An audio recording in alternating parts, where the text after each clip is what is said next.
Fala pessoal, sejam muito bem-vindos a mais um episódio do podcast Movimento em Foco. Estamos reunidos aqui, o quarteto fantástico da fisioterapia, o louco. Estamos aqui. Cris debutando. Cris começando aqui. Cris, você seja bem-vindo ao podcast, primeira vez aqui, né, Cris? Primeira vez aqui. A Cris, que já foi citada aqui diversas vezes, apareceu em um ou outro episódio que a gente chamou, que ela fica naquele cantinho, geralmente. Ela é quem está facilitando tudo isso aqui acontecer do ponto de vista técnico. A Cris está aqui hoje para discutir o tema da vez, que será repertório motor. Então, estamos aqui todos os hosts reunidos. Tema que a gente vai tentar, acho que sumarizar. Gostou dessa palavra? Gostei, cara. Sumarizar aí um pouco dos últimos episódios que a gente falou sobre infância, crianças, movimento na infância, enfim, desenvolvimento. Então, e a Cris está aqui porque ela tem também experiência aí de atendimentos com crianças, na ginástica, que mais? Aprendizagem de piano com crianças. Então, cada um aqui tem um pouco da sua experiência. E só relembrando os episódios que já foram aí, que estão no ar, você que ainda não ouviu essa série. Então, falamos com a Gisele Brito, médica... Pediatra e médica do esporte. Pediatra e médica do esporte, exatamente. Falamos com ela sobre pediatria esportiva. Falamos com Sandro Benzi sobre iniciação às primeiras pedaladas, né? Então, qual que é a metodologia que ele usa para ensinar as crianças, e não só crianças, né? Adultos também a dar as primeiras pedaladas. E falamos com o Júlia, né? Que aí foi o momento de falar de iniciação esportiva de uma forma mais abrangente e do que fazer para isso ocorrer da forma mais assertiva para uma criança, né? Como e hoje uma educação física escolar que propicia a criança a desenvolver melhor, né? A gente colocou o tema como iniciação esportiva, mas a gente falou muito isso de primeiros passos da criança, de como ela conheceu o próprio corpo, justamente dessa exploração, né? Foi bem legal. E acho que hoje aqui a gente encerra pelo menos essa temporada de 4 episódios, trazendo um pouquinho mais para o nosso canto, para o nosso lado, justamente para falar de repertório motor. Exatamente. Aproveitando que está na tela aí, você que está nos acompanhando no YouTube, também nos acompanha no Spotify. Aproveita, dá 5 estrelas lá e vamos nessa, vamos pro papo. Boa, antes de iniciar o papo, vamos ver se o barulhinho vai ficar bom. Faz tempo, hein? E essa daqui é especial porque estamos no meio de uma despedida de solteiro aqui, hein? Opa! Como é que chama o digníssimo? Gustavo. Boa, Gustavão. Hoje a Cris é nossa.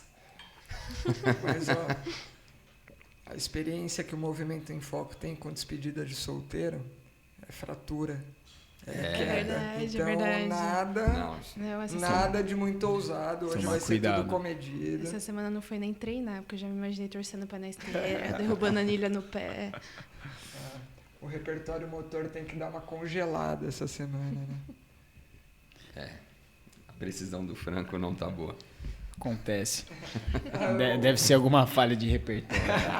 Desfaltou. Mentira. Falta de repertório para servir cerveja não deve ter sido. Mas eu vou te falar o que foi. Eu servi enquanto tentei colocar aqui. Aquela viradinha de cabeça me matou. Bom, agora brindar. Vamos brindar de verdade. Brindar de verdade. Boa, vamos nessa. Começar o papo.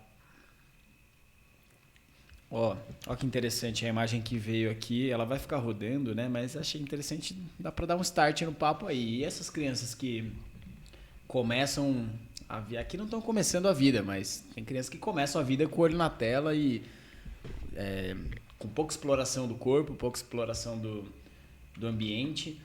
E aí a gente vê provavelmente repercussões futuras, né? No final das contas a gente está falando sobre exploração, sobre repertório motor voltado para a infância, mas essa criança vai se tornar um adulto, né? E aí a gente muitas vezes atende esses adultos também, né? A gente está começando a atender, né? Cara, essa semana a gente estava conversando lá, o João e o Fábio toda hora arrumam um jogo diferente. Então, cara, os caras arrumam jogos que eu nunca vi na vida. Mas assim. jogo de videogame? Não, tipo, sei lá, em um momento é a aposta, que é a moda ali. Aí na outra semana acabou a aposta, não tem mais. Aí o pessoal tava jogando, tipo, um jogo da velha, mas que você vai ter em linhas, sei lá, times, clubes. Na outra você vai ter outros clubes. Aí você tem que achar a intersecção de o cara que jogou no Palmeiras e no São Paulo, por exemplo. Entendeu? Aí você tem que ficar matando lá, enfim, até completar. E aí, nesse papo assim, tava jogando, aí envolve paciente jogando, aí um desafiando o outro e tal. Mas é jogo inventado por eles ou não? É existe, jogo existe. na internet? Aí eles arrumaram outra agora que chama GeoGuessr. Sim. Você conhece? Eu conheço. Esse eu já vi, eu acho. Cara, você é jogado no meio do mapa mundi em algum lugar e você tem que descobrir só usando o mapa onde o mapa É não, o as Street imagens, View, o Street View, onde que você tá. Interessante, gostei Esse desse. é bem interessante. É. É. Pode ser qualquer lugar do mundo. Qualquer, um cara tipo, os com caras Instagram caíram no super meio famoso disso, da floresta. Tem que, pelo formato da folha, tem que saber se é hemisfério sul, norte, se tá frio ou quente. Não, e tipo assim, os caras caíram em Guam e descobriram que tava em Guam. Eu nem sei Onde onde, é Guam. O que é Guam? Então, enfim. E aí os caras estavam batendo papo lá e um dos pacientes, que era o paciente acho que do Fábio na hora, aí tava falando, não, porque, pô, não conheço o Figo. Aí tipo, não, que idade que você tem? Ah, tal. Nasci em 2007. Aí eu comecei a fazer conta, cara, 2007, esse cara nasceu com o celular na mão, certeza. Certeza. Certeza, assim, tipo, cara. E aí deu um susto, porque ali eu acho que ele rodou bastante com o pneu vazio. Tava. Não tinha a cara da idade que ele realmente tinha, mas. Pneu murcho ali. As primeiras pedaladas o pneu tava com menos libra do que deveria, cara. Mas enfim, só pra falar que, cara, é uma geração que a gente tá começando a receber que talvez comece a apresentar um pouquinho desses impactos aí, né? Eu não vou nem falar da minha geração como é que era. Eu fui ter e-mail no último ano da faculdade, para vocês terem ideia. Então, era outra comunicação, outra vida. E isso é muito nada a ver com o tema atual, mas minha família é do interior de Minas, mas eu nasci em São Paulo. Para falar com a minha avó, a gente tinha que ligar na vizinha, que minha avó não tinha telefone, aí desligava, a vizinha ia chamar minha avó, dali uns 10 minutos a gente ligava na vizinha de novo para conseguir falar com a minha avó. Nossa. Hoje minha mãe mora na mesma cidade, só que na zona rural. Eu falo com ela, todo dia ela vê a Luísa por FaceTime, ela, né, não só fala, como vê a Luísa todo dia. Então é insano o nível que a gente chegou de comunicação e quanto é diferente. E aí, em termos de infância, de repertório motor, o que foi minha infância, o que é hoje, é insanamente diferente. É muito louco. E acho que esse é o momento que linka aí com todos os outros episódios, né? Acho que, querendo ou não, talvez a gente não tenha batido na tecla, assim, mas a mensagem foi ficando de que generalismo é importante, de que uma prática que envolva ali esportes variados, e não só esportes, mas vivências, né? brincadeiras, são importantes. E acho que tudo isso vai trazendo para o nosso lado. Entre vários fatores importantes, um dos pontos é o repertório motor que isso vai entregar para uma criança em desenvolvimento, né? E vai lá. Não, eu só ia enfatizar isso, né? Não só o esporte, mas a brincadeira em que as regras não são colocadas, né? Que as regras são criadas ali na hora de brincar, enfim, isso... A gente citou aqui diversas vezes, né? Os benefícios disso, claro, do ponto de vista motor, exploratório e tal, e do ponto de vista social também, né? Então, isso foi comentado também nos episódios, acho que principalmente com o Júlio. Isso que eu ia falar, porque isso é uma coisa muito da cabeça do fisioterapeuta de musculoesquelética. Você fala em alguma coisa sobre motricidade, a cabeça da pessoa vira músculo, tendão, osso, ligamento, torque e biomecânica. Mas quando a gente está falando de repertório motor, de experimentação, A gente está falando de vias sensoriais. A criança experimentar o andar descalço, pisar em chão frio, quente, áspero, liso, grama, areia, terrenos irregulares. A gente está falando de vivências sensoriais, todas elas, né? Então, na pele mesmo, do corpo inteiro, visual, labiríntica. Então, experimentar o rodar para um lado, rodar para o outro, virar de ponta cabeça, dar uma cambalhota. É dessas vivências que a gente está falando. E aí vai entrando em outras camadas, né? A camada social, lidar com os amiguinhos, criar regras, ou respeitar regras, ou burlar regras. Então, a parte cognitiva, de entender a dinâmica de um jogo, entender qual é a regra, achar estratégias dentro de um jogo para ganhar. E a questão emocional, saber perder. Tem uma fase da infância que a criança não sabe perder de jeito nenhum, ela tem que ganhar, ela inventa a regra, ela rouba para poder ganhar. Ela muda a regra. Muda a regra. Então, cara, as dimensões do brincar, do experimentar são muito grandes, né? E aí pensa a criança, aquela foto que apareceu com todas as crianças no celular. Às vezes a vivência um pouco sensorial e cognitiva, ela até tá achando que está vivendo alguma coisa, né? Então tá vendo um videozinho, alguma coisa, ela tá tendo sensações, tá tendo emoções, mas se alguém olha de fora, o que ela tá fazendo? Sentada, olhando uma tela. Cara, e nesse aspecto cognitivo, eu lembrei de experiências de criança, assim, eu como criança, de um negócio que hoje em dia o pessoal fala muito na área de investimento, que é o pensamento de segundo nível, second level thinking. E que é tipo você pensar no que está acontecendo e aí já pensar nas possíveis consequências e como que você antevê tudo isso, né? Mas um exemplo, esconde-esconde, brincava no prédio, aí você já cria uma estratégia para criar uma ilusão para a pessoa e aí sair na frente dela de acordo com isso. Então eu lembro de uma que morava em um prédio, tinha 2 torres e a garagem subsolo 1 e 2 que ligava essas 2 torres e não poderia brincar na garagem, mas todo mundo sabe que todo mundo ia para a garagem. Então ia correndo assim, e às vezes nem correndo tão rápido para dar tempo do pegador saber que está indo atrás de alguém. Entrava no hall e abria a porta que vai para a garagem e dava uma porrada. Pum!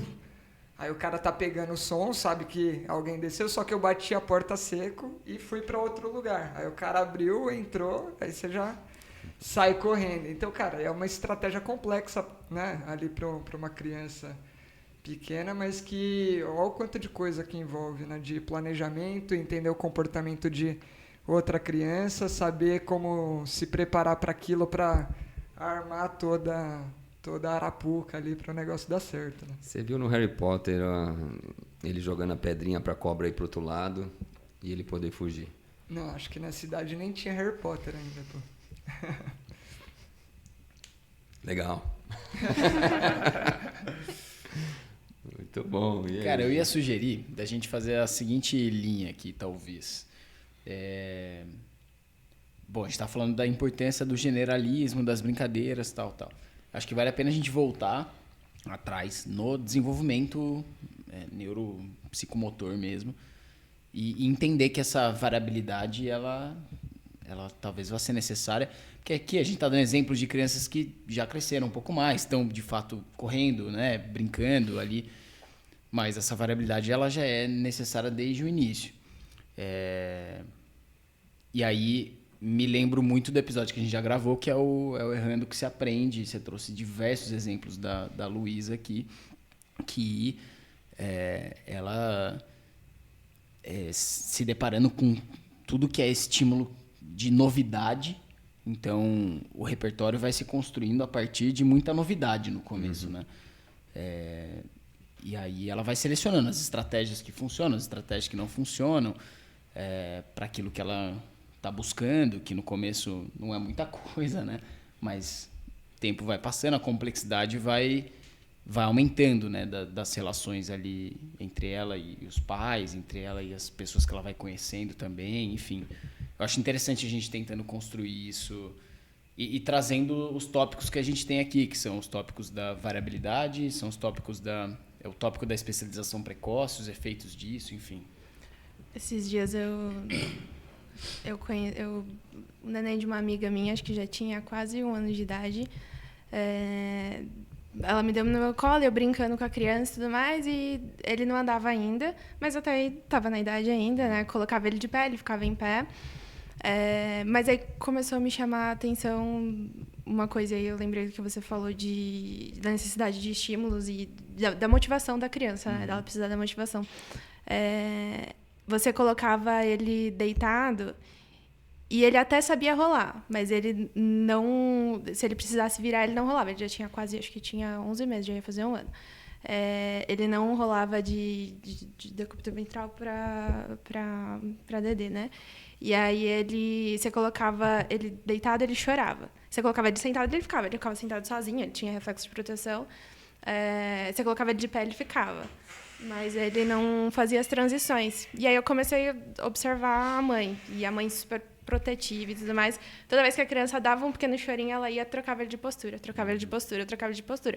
Então, se você olhasse os marcos funcionais, alguns ele tinha. Então, ele ficava de pé, fazia marcha lateral, segurava, andava com apoio. Mas ele não... Alguém colocava ele nas posições... Ele não conseguia sair de nenhuma situação. Então, às vezes, ele tinha um brinquedo que ele queria, se interessava, mas ele simplesmente não ia atrás do brinquedo. Ele chorava, ele ficava e desistia, e perdia o interesse. Porque ele não tinha esse estímulo ele não foi estimulado a ele resolver o problema dele trocando de postura. Cara, muito, muito legal essa vivência que a Cris trouxe. E, de novo, me lembro de uma figura de linguagem que eu trouxe aqui já uma vez, quando a gente estava falando de ensino de alunos de fisioterapia. Que é a história de um vídeo que eu assisti num zoológico, ursinho polar, o ursinho cai na água e fica se debatendo, a mãe imediatamente pula junto e fica quieta. Aí o ursinho se debate, uma hora ele sai da água, a mãe sai junto. Se essa mãe tivesse tirado esse ursinho da água, ele não teria aprendido a sair. Então, pensando nisso que o Rafa trouxe, acho que o nosso papel, quanto pais, quanto profissionais, é proporcionar vivências.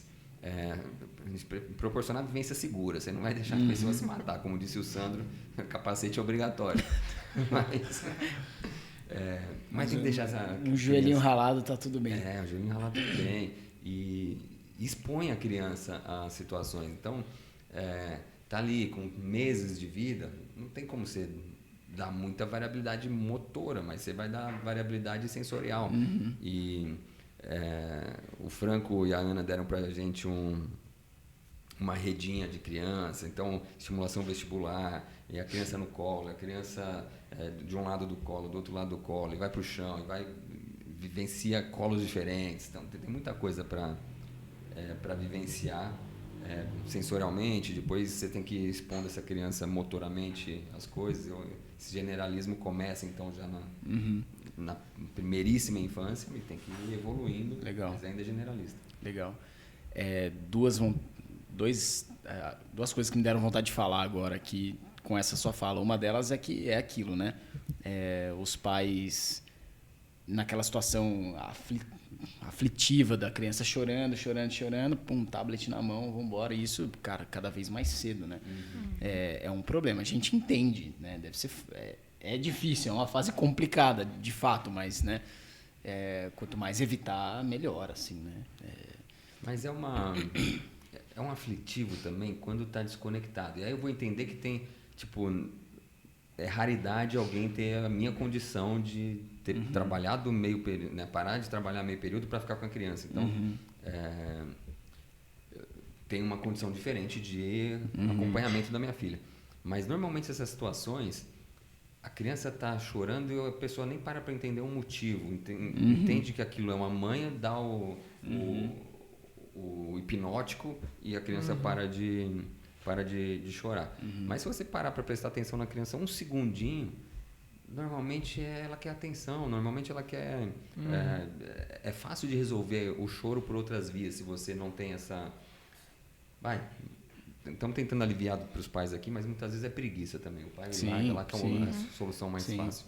A Flávia mesmo, não sei se foi com a gente que ela falou, mas em algum papo, eu estou falando da Flávia Oliveira, né, que é pediatra e já gravou algumas vezes o podcast aqui com a gente. Ela fala que você precisa de 2 coisas para criar uma criança, que é tempo e paciência. Eita. Né? Que aí, geralmente, se você não tem um, provavelmente o outro vai ser difícil. Você tá sem tempo, você vai ficar meio sem paciência, e aí você vai para a solução mais imediatista ali, né? Sim. Então, acho que muitas dessas coisas de uma solução do tablet também vem disso, né? De uma sociedade meio apressada, Sim. resolve, Sim. cria uma solução alternativa sem entender a causa raiz do problema ali, e endereçar, tipo, pô, o que precisa de atenção? Como que eu vou descobrir o que fazer aqui realmente, né? Legal. E outro ponto aqui que eu queria comentar, você falou a história do urso polar. Eu vi um vídeo no Instagram recentemente muito bom, que acho que é um pai, um Instagram meio famoso de um pai criando uma filha. E o vídeo está escrito assim, Our Parenting Style, né? Nossa forma de ser pai, né? Ser pais. E aí tá uma criança subindo uma ladeira, que é uma ladeira de rocha, né? Um ambiente externo ali, tipo uma trilha, subindo uma rocha, e o pai atrás. E a criança meio engatinhando, com medo pra caramba de ficar em pé e avançar. E ela falando, não vou conseguir, não consigo. Aí o pai atrás, não sei, talvez você não consiga mesmo, mas eu tô aqui atrás, qualquer coisa, né? Mas vamos aí, tem que tentar pra chegar e tal. Aí vai passando o vídeo, ela começa a ficar de pezinho, começa a se animar e fala, eu acho que eu vou conseguir. Aí ele ainda continua, eu não sei se você vai conseguir, mas se você não conseguir, eu tô aqui atrás. E aí ela consegue, então é exatamente isso, é muito bom esse vídeo. Bem encorajado, né? Exato, tá lá pra garantir a segurança e é isso, né? Ser pai no fim das contas, Para mim vai ser promover o desenvolvimento de uma outra pessoa. Luísa, né? mas acabei de voltar a Jo, minha mulher, professora de circo, ela foi dar uma aula e eu levei a Luísa. E aí, pensa no ambiente de circo, quanto é um playground para uma criança, né? Uma criança de 1 ano e 7 meses, só ter o espaço para ela correr, fica correndo, pula no colchãozinho, pula no outro, já fez a alegria dela. E aí tem aqueles colchões maiores, assim, sei lá, uns 20 centímetros, 30 centímetros de altura. E a Luísa subia, aí já se pendurou na lira, perninha pra cima, e a Jo fala, espacate, ela abre a perna. Figura. Aí ela chega na beira do colchão e fica ali ensaiando se pode descer ou não. E pra ela... Isso que eu ia falar, 30 centímetros pra ela é bastante coisa, Pra ela né? é tipo 50% da altura dela. É o caixote, né? É a gente fazer um exercício no caixote ali, talvez. E aí ela olhando assim, ela olhou pra mim, tipo, posso? Não falou, mas... O olhar foi isso. Eu falei, pode? Ela vacilou assim, falei, não, papai tá aqui, se você caiu, eu te seguro. Aí ela se atirou, pum. A primeira foi aquele excêntrico falho, assim, tipo, pá, uma pancada. Ela, dodói, beijinho. Aí deu o pé, aí levantou o pé na altura do rosto, assim, pra beijar. Aí foi de novo. Ela, pode? Aí a segunda vez ela falou, eu falei, pode ir, tô aqui. Aí pulou a segunda, fez um excêntrico lindo, cara. Saiu correndinho assim, falei, E aí virou. Aí brincadeira de criança é isso, né? 20 mil vezes a mesma coisa. Sobe e pula. E, cara, no fim aquilo lá tava zero obstáculo pra ela, tava fácil. Bom. Não, cara, eu fico imaginando que esses momentos devem ser muito legais, assim. Você vai vendo ao vivo, na hora, o aprendizado acontecendo, a nova estratégia saindo, ela identificando o que deu certo, o que deu errado para replicar o próximo. Deve ser um negócio muito vivo, assim. E o início do repertório, a primeira vez que fez daquele jeito. E o reforço, quando tem que ser dado o reforço, né? Quer dizer, da primeira para a segunda tentativa, não é que você explicou para ela, melhor o excêntrico aqui. Você só falou, vai lá, tô aqui. Testa de novo. Você viu que, ok, saiu meio mais ou menos, não foi tão bom, mas o risco era baixo caso errasse. Então, tenta de novo. Uma hora o sistema foi calibrando e... A história do urso polar, tava lá só para não deixar ela se esborrachar de cara. Apesar de já ter acontecido. Mas, ó, até entrando num dos tópicos que a gente falou, daí já tem a diferença do aprendizado exploratório, né? Então, o Cássio deixou ela explorar, não deu uma solução, comparado ao... Porque ele poderia falar, sei lá, algo declarativo. Você viu que você bateu, fez barulho? Foi por isso que machucou. Então, na próxima... sei lá, não deixe fazer barulho, sei lá, algo compatível com a idade dela ali, com o momento, mas que poderia ser um pouquinho mais estruturado. Não, deixa vivenciar, deixa ela achar a própria solução, né? Às vezes cria um cenário para a solução sair certa, mas não tem entrega nem como a dar solução. muito, não tem nem como entregar muito. E às vezes eu falo também, dou informações declarativas, você acha que ela está entendendo? Eu falo, não interessa. Estou falando. Ela já começa a entender que existe uma lógica por trás, assim. E o mais louco é que entende, cara. A gente não tem noção de quanto criança entende. Pô, entende 100% já. Né? Cara, e a criança está passando por aquela experiência motora, sei lá, nas primeiras vezes, faz muito sentido que você deixe de fato explorar, né? Para achar a solução e você crie condições no ambiente, seja diminuindo a altura, modificando o ambiente, sei lá, para que ela ache as soluções melhores. Então, versus o adulto, que aí, beleza, né? Acho que primeiro que vai entender mais o comando declarativo ali, né? Mas mesmo o produto também tem horas que tem que deixar... E tem adultos e adultos. Tem que deixar errar um pouco, tal, para você entender um pouco das estratégias, entender as falhas ali, onde que você pode abordar mais pontualmente, para depois facilitar a construção melhor. Tem situações que eu dou atalhos, assim, tipo, aquelas escadinhas de playground que tem uma casinha no alto, assim, aquela escada vertical de ferro, assim, que a criança sobe usando pé e mão. Às vezes a Luísa ia com umas estratégias cognitivamente ruins, assim, de botar a mão no lugar errado, de ficar... Luísa, experimenta botar a mão aqui. Ela botava, conseguia, aí entendi um cenário. Nas próximas vai mais fácil. Então, algumas vezes eu deixava completamente livre, falava, agora você vai se virar sozinha, mas em outras eu dava um caminho também.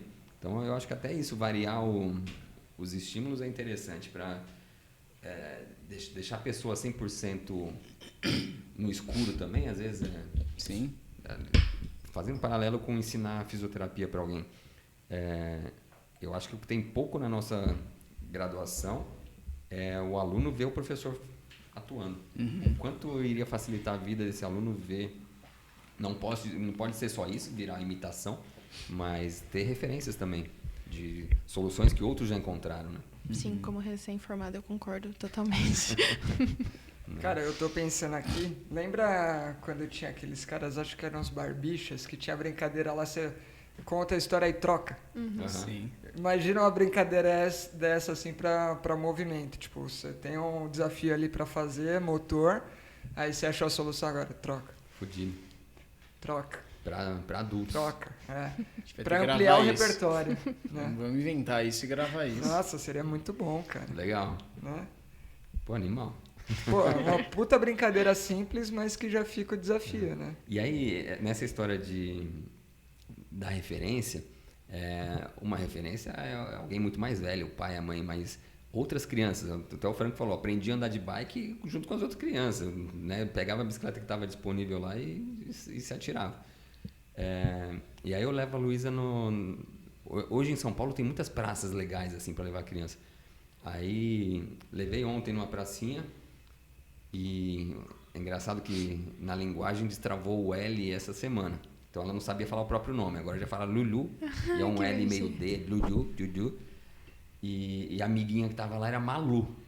Aí, cara, a menina tem 5 anos, a Luísa 1 ano e meio. Cara, a Luísa apaixonada, Malu, foi dormir falando da Malu, acordou falando da Malu.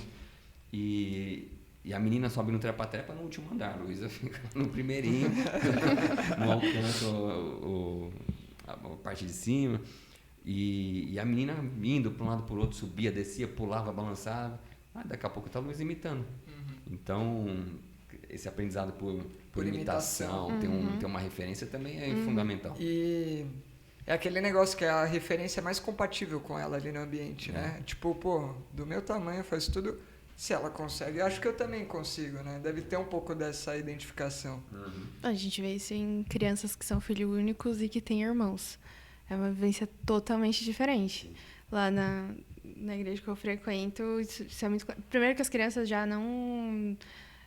nasceram com o celular na mão. Então, de quando eu era criança, que tinha uma molecada que era brincando, a gente contava os segundos para o culto acabar, para a gente sair correndo e brincar e correr. Isso não tem mais. A igreja é mais quieta, você vê assim, as crianças todas sentadas com o celular na mão. E você percebe isso ainda mais nas crianças que são filhos únicos, assim.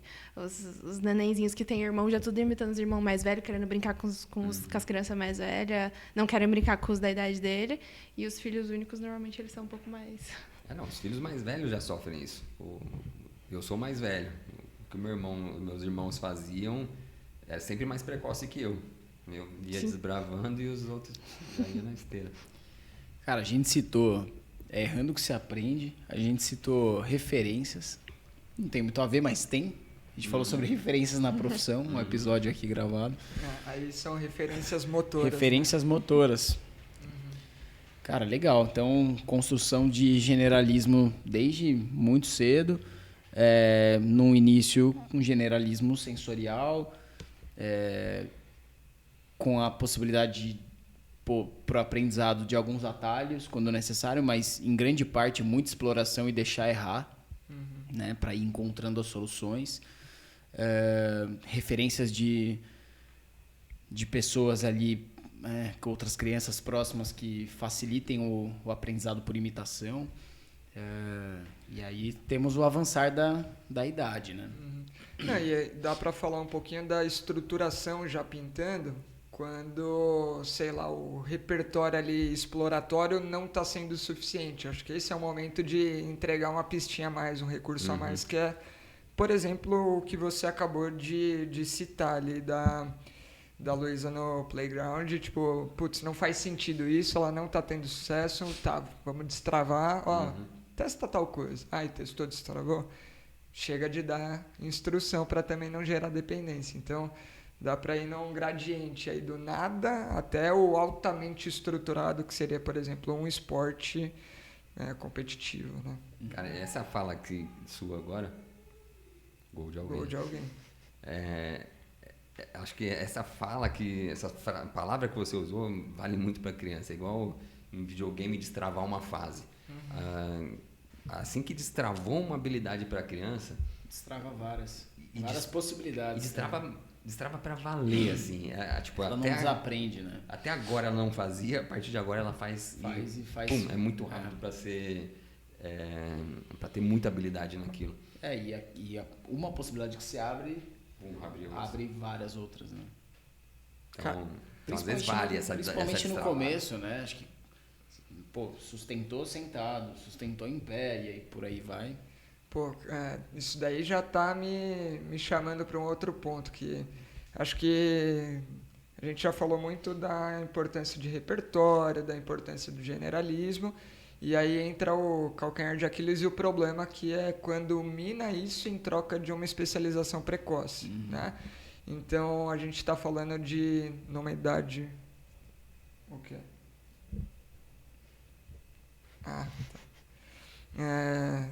Isso acontece. Para quem não entendeu, eu não vou cortar isso depois. Eu fiquei um tempão falando e a câmera no Rafa e no Cássio, e isso aconteceu o episódio todo. Então, para quem tá vendo, tá ouvindo a minha voz, a da Cris, talvez. Quando é a Cris, eu ainda tô atento e tô mudando. Não são as vozes da nossa cabeça. O Franco tá aqui na nossa frente. Porque a voz da minha cabeça fica um pouco melhor que a voz do Franco. E eu tô aqui me contorcendo que eu não posso fazer nada. Gol. Agora foi gol, com certeza. E aí o problema da especialização precoce é isso, né? Você fica facilitando cada vez mais um repertório, uma sinapse, e só aquela. E quando essa criança tem que ir para algum contexto diferente, putz, ela não tem as outras pecinhas do quebra-cabeça para construir uma sinergia nova, para construir um repertório diferente, para lidar com uma situação, com um problema diferente. E o episódio com o Malcolm teve um papo desse, né? De ter... eu não vou lembrar. A lateralidade. Lateralidade, né? Uhum. Não vou lembrar, só sei que foi... Eu estava acompanhando as meninas da base, e aí o treino delas é todo muito, muito rígido, elas já sabem exatamente o que vai acontecer, quando vai acontecer, cada dia da semana é um treino específico, um aquecimento específico, elas já sabem tudo o que vai acontecer. Algumas delas recebem o treino antes, então elas já sabem exatamente os exercícios que vão fazer. Estamos falando de ginástica artística. Ginástica artística. E para as meninas, principalmente, isso tudo muito rígido. Então, elas têm uma postura muito rígida, é uma rigidez mesmo. São cobradas por isso. O tempo todo que elas estão esperando, mas fazer exercício na terceira posição, postura, apresentar. Então, tudo é muito quadrado, muito rígido. E aí, um dia, a técnica delas ia chegar atrasada, só que isso era um problema. Tipo assim, tinha um relógio lá, o treino começava às 8 em ponto. Então, 7h50, até de 7h50 a 7h58, elas faziam o rolinho de liberação. 7h58, elas guardavam o rolinho. 7h59, elas perfilavam. 8 horas, bom dia. Isso em ponto, independente do que acontecesse. E aí, ia atrasar. E eu já estava ali um tempo, a técnica mandou mensagem para mim e falou assim, Cris, perfila elas. Que hoje quem vai começar o treino vai ser o técnico do masculino. E eu já sabia que elas iam entrar em crise. Elas iam entrar em crise, porque ele não ia fazer o aquecimento em linha, ele não ia fazer... E aí, fiz bonitinho, perfilei, fiz o preventivo, e aí ele virou e falou assim, hoje a gente vai fazer corrida. E elas pararam, como assim? Não, e eles falaram assim, eu não quero ponta de pé. A gente vai fazer esse pé feio? Sim, vocês não vão fazer ponta de pé. E elas entraram em crise. E elas não conseguiram fazer. Ele passou alguns educativos de coisa. Elas não conseguiram fazer porque não tinha ponta de pé, não tinha rigidez. E todas elas em crise, surtadas. A técnica chegou, você não sabe o que ele fez a gente fazer. Imagina a briga desses dois depois. Né? As nossas algemas. Tirou o único recurso que tinha, né? E isso faz lembrar muito do... Cara, eu sempre gosto de relembrar de princípios. E aí, quando a gente está falando de aprendizado, uma coisa que vem muito na cabeça, principalmente associando com o repertório motor, é a importância da transferência, né? Então, o aprendizado é legal, mas ter a capacidade de transferir aquilo que foi aprendido para uma outra situação, eu acho que é a parte mais legal do aprendizado. E isso sempre depende, o principal fator vai ser a similaridade da tarefa e dos componentes dessa tarefa. E aí, quando você tem um repertório vasto, ou seja, é como se você tivesse várias pecinhas de quebra-cabeça diferente, né? Como se você tivesse realmente várias situações, vários problemas que você já lidou, soube resolver, e aí surge um problema novo, você acessa lá o banco de dados, aquele conjunto de informações e vai buscar, o que eu já vivi que foi semelhante com aquilo que eu consigo aproveitar para resolver esse problema novo.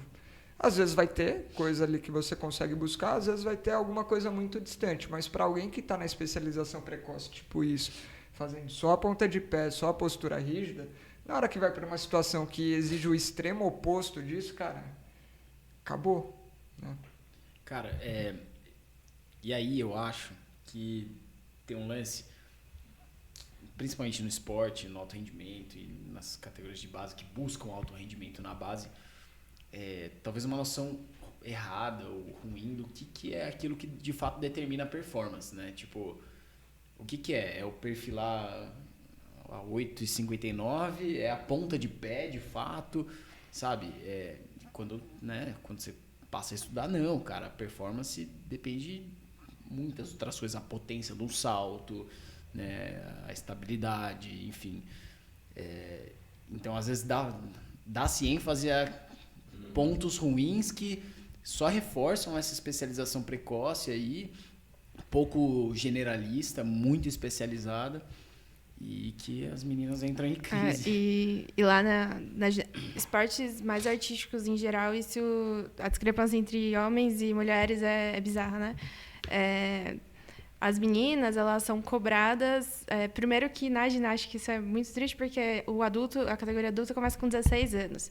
E com adulto e o masculino é 18, 20, não sei. Então é mais tarde. Então elas têm menos tempo para chegar num nível maior. E esse lado artístico, isso está contando muito mais ponto do que, de fato, as acrobacias e as outras coisas. Então, as meninas estão passando a ter muito mais tempo de balé, de postura, de alinhamento, do que as outras coisas, porque, às vezes, elas montam uma série super complexa, mas se a ponta do pé, o joelho não estava 100% esticado... São as regras do esporte mesmo. Exato. Que pontua mais. Exato. E que tem essa diferença... No masculino, não. Os homens lá eram zero flexíveis, tipo, eles não conseguiam fazer espacate, eles ponta de pé, isso não era uma coisa que importava tanto. O próprio solo, né? No masculino não tem música, não tem... Perfeito. Tem menos tempo porque não tem música, não tem parte coreográfica, são elementos de força. Então, é uma coisa que é muito cobrada delas. E aí, desse treino de 3 horas que elas tinha que encaixar um tanto ali de balé para elas conseguirem manter essa pontuação. É muito do balé mesmo, essa rigidez, né? E, assim, puxando o que o Franco falou, eu acho que esse repertório, não só ele te dá ferramentas, que você chamou o quê? De pecinha de quebra-cabeça, né? Então, você vai se deparar com uma situação nova, você tem uma caixa de ferramentas maior para tentar achar uma solução nova. Mas também o ter achado uma solução previamente você ter achado uma solução, você também aprende como achar soluções. Sim. Então, se você vivencia situações, problema, em que você encontra soluções mais variadas, tem mais exposição a isso, numa nova situação que você precisa achar uma solução, o caminho de achar a solução também já está mais fácil. Que é o desenvolvimento da lógica lá que você falou, né? Você começa a ver que tem uma estrutura lógica para você solucionar problemas, sejam eles motores, seja ele outro, né? No jargão do ensino é o tal do aprender a aprender. Você aprende a achar soluções. Né? Cara, pensando na performance do esporte, não sei, vamos discutir isso, mas talvez alguns esportes, essa capacidade de encontrar soluções para problemas que acontecem faz mais sentido em detrimento de outros. Tipo, jogos. Sim. Futebol, esporte basquete, coletivo, né? Exato. Então, super bem-vindo uma variabilidade maior, uma lateralidade no treinamento de base desses esportes.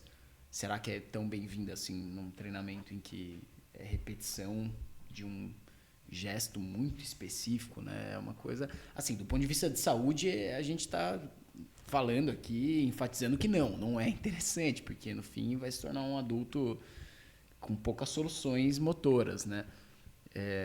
Ou menos soluções motoras, mas do ponto de vista de performance no esporte, será que ainda assim faz sentido para esses esportes super especializados? Cara, tem um ponto aí na discussão que eu acho que a gente falou isso com a Gisele, que hoje quarta a gente tem a discussão lá da reeducação funcional na clínica e um dos casos que foi discutidos, que é um que a gente vem acompanhando de uma garota novinha, 10, 11 anos, skatista, boa, competindo a nível nacional. E, o ponto assim, tá sendo treinada para performance, mas o grande ponto e o grande dilema que a gente discutiu ali que está sendo treinada para performance, só que seguindo em grande parte o modelo adultizado, né? Então, com um cronograma e tudo mais, e ainda que é uma modalidade bacana, generalista por si só, com muita coisa variada que é o skate, mas assim, com tudo muito quadradinho. E a menina basicamente não tinha day off, né? Esse é o momento que a gente está enquadrando. Então, no dia que poderia ser descanso, tinha ali um outro esporte que é para fugir, mas era jiu-jitsu. Então, estava sempre gastando, assim, sempre fazendo alguma outra coisa. E um ponto que a gente discutiu e refletiu hoje é do quanto que pode ser importante, não só o repertório, da variabilidade de outro esporte e tudo mais, mas de mudar um pouco a chavinha do como encarar a preparação dela. Tipo, é tão importante assim a performance dela num alto nível para 10 anos, 11 anos e essa menina espanar com 13, 14?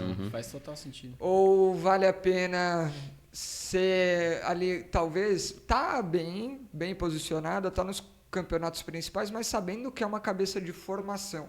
Variabilidade como escapes, né? Escapes da rotina de treinamento. Ter prazer. Super especializado, né? Faz sentido. E assim, até o Rodrigo, que é a pessoa que está atendendo, falou, cara, o grande diferencial da garota é a vibe que ela traz, é o sorriso no rosto, é a alegria, é o diferencial da plástica que ela apresenta nas manobras. E se começar a ficar muito assim, vai perder isso, que é o encantamento que ele levou a tudo até agora. Então tá longe de ser qualquer grande problema, mas já é uma discussão presente, né? De tipo, é para ser a melhor agora ou é para construir a melhor daqui 5, 10 anos? Ela tolerar esse processo, né? Cara, uma história similar, mas meio nada a ver. Da época que eu jogava bola, tinha um cara que eu nunca vi ninguém fazer o que ele fazia de perto. Na minha cabeça, ele era o Neymar da minha época, assim, tipo, as coisas que eu vi ele fazer em campo era inacreditável. E craque, daqueles que joga sempre categoria acima. Aí foi chegando a adolescência, o cara, tipo, no nível social melhor, mais alto, então eram amigos que viajavam, ia pra praia, namoradinha, e ele jogando. Aí começou a pesar a questão do esporte ser um empecilho para essas outras vivências. Aí ele começou a surfar, pegou gosto pelo surf. Cara, esse cara não virou profissional. E era o cara mais craque que eu já vi de perto na vida, assim, é insano isso. E foi nessa linha, né, de espanou com um esporte que deveria ser aquilo que dava prazer vai deixando, né, de dar prazer. Cri. Não, é isso. Total. Eu levantei uma bola. Será que vale a pena se especializar mesmo nesses que exigem um grau de especialização maior quando a gente está pensando em performance? Aí ficou claro que não, cara. Porque tem outros aspectos aí, que não só o ganho de repertório na modalidade, né? É o quanto a pessoa vai conseguir se manter no esporte, né? E aí, claro que nos esportes que demandam mais variabilidade, ela é super bem-vinda, né? E eu ia puxar um outro assunto aqui, que envolve um pouco a Cris. A questão da especialização precoce, meio também em cima disso que o Rafa falou. A criança é cobrada para um nível de profissionalismo que não é muito compatível com a faixa etária, e às vezes a cobrança tem elementos secundários. Então, perfilar às 8h58. E isso não é nenhuma crítica ao clube. Não, até porque... Qualquer clube vai ser esse modelo. Assim. Exato. E aí entra num... Não é a um clube, são a todos os clubes. Já queima com todo mundo.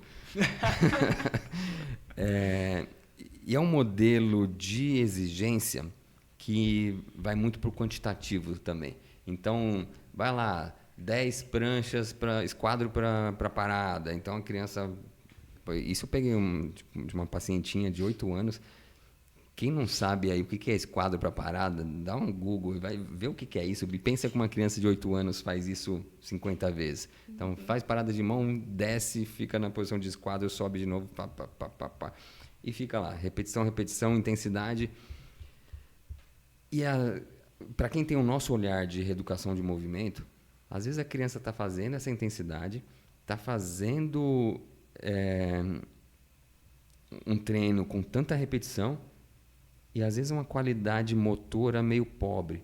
Então, você vê a criança chegando na parada, mas chega selada, o abdômen está mal ativado, e ela desequilibra para um lado, e está fazendo isso, repetição. Então, pensando em aprendizagem, ela está ficando ultra especialista em fazer um padrão de movimento que não é o melhor. Será que não vale, nessa fase, até treinar um pouquinho mais qualidade, garantir um bom padrão para depois botar intensidade. E a Cris viveu isso, de umas estimulações abdominais que ela fazia, criança que tinha uma parada de mão instável e num instante estabiliza. Né? Eu já ia perguntar se foi uma pergunta sincera ou se foi uma retórica. Não. Isso eu via muito. Existia uma discussão muito grande em relação à quantidade de repetições e qualidade de movimento e tudo mais, porque as consequências chegaram muito rápido. Então, a gente a físio começou a encher com lesões assim que você não vê em crianças, lesões por sobrecarga, assim, fraturas por estresse em diversas partes do corpo, acondromalácia, muitas lesões assim que você olha para uma criança de 6 anos e fala, isso não faz sentido. Então, essa era uma discussão recorrente por conta das consequências. O problema é que não é todo mundo que tinha essa visão de ver exatamente onde estava errado, o que estava errado. Então, fazer essas correções era muito difícil. O ideal seria, inclusive, a gente tinha começado um projeto de prevenção bem interessante, para dar essa base para a criança. Então, primeiro trabalhar um pouco de estabilidade, sustentação, para depois transferir isso para os movimentos complexos que elas faziam, né? Mas o problema é que a gente não tem mão, né? Não é todo mundo que tem essa visão de ver que o abdômen está solto, que a criança está... tá selada, mas como corrigir isso? Você fala para a criança, está selada, não sela. E aí, comandos muito ruins. Então, está selada, fecha a costela. O que é fechar a costela? Aí a criança entra com uma... Exato. Com uma resposta que não é a que você queria e vai criando um... E aí tem muita consequência ruim. Então, de uma turminha de 20 crianças, 16, eu acho, algumas que tinham uma estabilidade ali um pouquinho melhor começavam a se despontar, e as outras que não tinham iam ficando para trás. Tipo, uma criança que não tem um abdômen bom, ela não vai conseguir fácil subir fazer o esquadra parada. Vai demandar muito, ela não vai conseguir nem ficar na parada, inclusive. E aí você vê essas crianças ficando para trás, as crianças desgostando cada vez mais do esporte, as crianças gerava parâmetro de comparação, gerava desentendimento ali entre elas, a vivência ali ficava muito ruim. Então, era um pouco angustiante, assim, porque você via que muito do que estava acontecendo era isso, faltava a base ali para a criança, faltava essa noção de fato, tipo, gastar um tempo maior dar esse suporte para a criança para depois passar. Mas isso começou a mudar muito. Eu comecei a ver em outros lugares a preocupação de novo, como consequência, a gente começou a ter muita lesão. E aí a gente filmava e a gente ia, será que vale a pena mesmo a criança fazer 10 repetições? Se ela pode fazer 3 bons, porque ela vai fazer 10 de qualquer jeito, né? Mas isso era uma consciência legal que no clube tinha, assim. Vocês dois pediram a palavra, mas é um comentário bem curto. Cirúrgico. Se não tiver já o Red S em criança, porque elas são cobradas para muita intensidade e, ao mesmo tempo, principalmente no feminino, são cobradas por estética, peso corporal. Sim, cara, é totalmente possível, né? Porque é um distúrbio metabólico que vai acontecer com qualquer um que entre em desbalanço. E aí, numa criança que está crescendo... Puta, esse é um bom ponto, cara. Né? As consequências podem ser bem maiores, inclusive... Imagina a maturação do sistema nervoso que depende de energia disponível também, né? E a energia necessária não é só energia para cumprir o treino, energia para cumprir o treino e crescer. Exato. E colégio. Exato. Aí vai mal em colégio. Performar, exato. O problema é sério. Seríssimo. Eram recorrentes as reclamações da escola. O problema é seríssimo. De alunos que não conseguiam se concentrar. Sendo que, na verdade, a gente sabe que o exercício, a prática regular, tende a aumentar o desempenho, né? Escolar. Aí você vê uma criança dessa desempenhando o que será que está acontecendo? Cara, 2 coisas me levantaram aqui quando a Cris foi falando. Uma é a criança que matura tardio, e aí essa criança, como é que faz, né? Pô, não tá no timing, perdeu, né? E outra coisa que, ainda bem que a Cris falou aqui, que aparentemente, pelo menos por lá onde ela passou, parece que tem mudado um pouco, Mas é que acho que é um lance bem... Se torna cultural do esporte, assim mesmo, né? A criança que não vai pra frente, que machuca, é porque... Pô, não é pra gente. Quem não machuca e sustenta o esporte por mais tempo, esse sim a gente quer... Então, Vira simplesmente uma seleção natural de o sobrevivente, né? Sobrevivente, quando poderia ter muito mais gente chegando na ponta ali, se talvez o cuidado fosse maior, né? E acho que o ponto que ficou bem presente na minha cabeça, que a gente falou lá no começo, é da participação. O quanto você ter um repertório que você consiga minimamente participar da modalidade, ou da brincadeira, ou vivenciar ali alguma experiência diferente, vai ser importante para construir autonomia, confiança, e a criança que não tem isso vai ficando de fora, ela vai pertencendo menos ao grupo, vai ficando naturalmente mais excluída socialmente, vai entrando aquelas dúvidas do ponto de vista de autoestima e, enfim, o quanto que isso não pode ter consequências sérias psicológicas. Eu acho que é um erro. Tá rindo. Eu acho que é um erro muito grande, sei lá, né? Por mais que o mundo seja super tecnológico como é hoje, a gente achar que tipo a criança que domina a tecnologia desde cedo e ela vai despontar e ela quando no fim das contas a gente está se relacionando com pessoas e cara, né? Então, uma falta de habilidade motora e social, muito por conta, às vezes a falta de habilidade social por conta de falta de repertório e habilidade motora vai impactar profissionalmente lá na frente também. Ou pelo menos no podcast, fazendo cair cerveja na mão do rosto. Exatamente. Então, a gente falou muito disso já também, né? Da paridade ali que existe entre o desenvolvimento cognitivo e motor, né? Mas nessa fala aí, eu lembrei de um negócio que o Franco falou há poucas semanas atrás, que é o tal do peixe pequeno em lago grande, né? Sei lá. Porque essa criança, às vezes, no ambiente competitivo, ela começa a ficar meio de fora do grupo, mas chega na escola é a que consegue fazer parada de mão, é a que consegue dar um mortalzinho. Então, na escola, ela, de repente, ela ainda é diferenciada, né? Faz sentido. Tinha uma diferença dos lugares que eu já vi que tinha essa diferença de treinamento e escolinha, ou, sei lá, equipe de desenvolvimento. A diferença da aula do treinamento para a escolinha era um negócio de outro mundo. Porque no treinamento era cobrança por performance, por resultado, por pontuação, e a escolinha estava lá para aprender o esporte. Então, você via o pessoal da escolinha aprendendo a dar estrela sem mãos.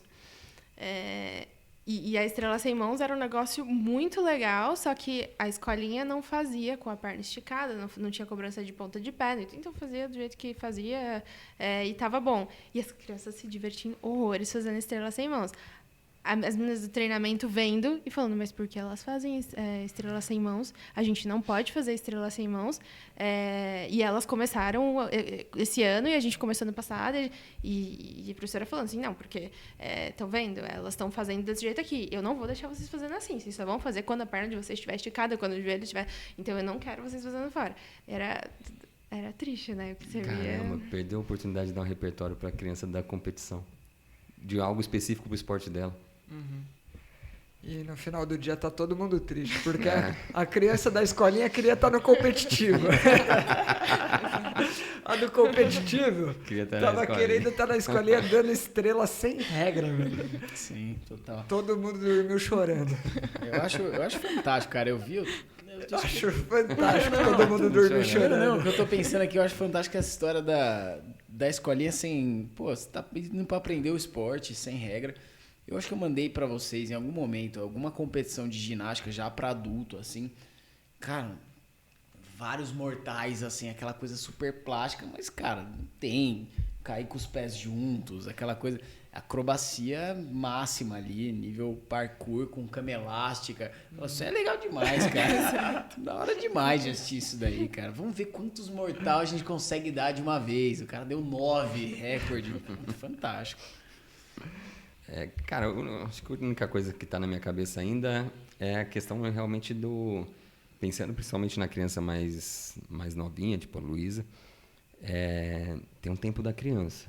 Então, essa coisa do destravar a fase ou de esperar a maturação, cara, é fundamental. A Luísa faz natação desde os 6 meses de idade.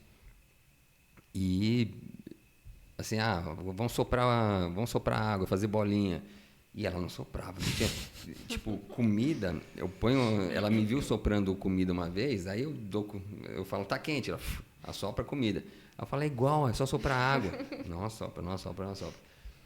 Põe a comida na água, já tentou? E aí, do nada, daqui a pouco começa a meter a cara na água. Destravou alguma coisa lá que foi de uma hora para outra, não foi baseado no meu estímulo, foi baseado na maturação dela, que de repente ela começou a fazer. Mergulhar, desde os 6 meses, eu já experimento dar um mergulhinho com ela. Mas, engolir a água era um negócio meio... Às vezes dava uma traumatizada, eu segurava, desculpa, papai bobo, não faço mais. E no banho não podia cair água na cara, dava um desespero. De uma hora para outra, ela começou a pegar o chuveiro e jogar na cara dela, assim, de achar legal estar com água na cara, mergulhar a cara na água. Então, tem um momento da criança que a gente tem que respeitar também.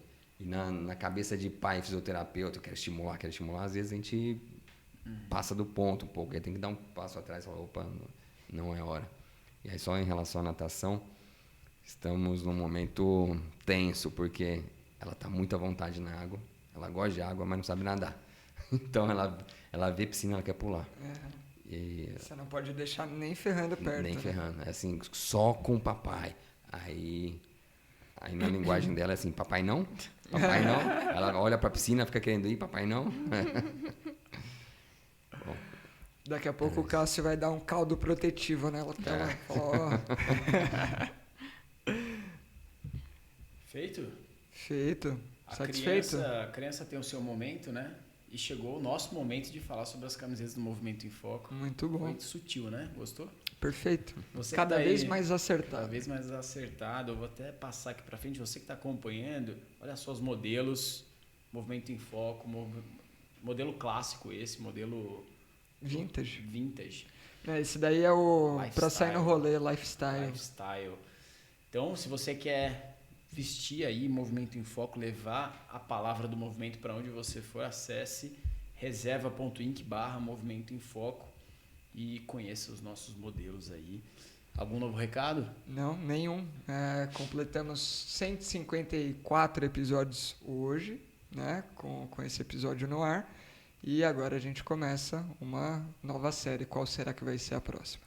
Qual será? Acompanhe. É isso, muito obrigado aí para quem esteve ouvindo até então, seja no YouTube, seja no Spotify. E até o próximo episódio. Valeu, pessoal. Valeu, galera. Até mais. Tchau.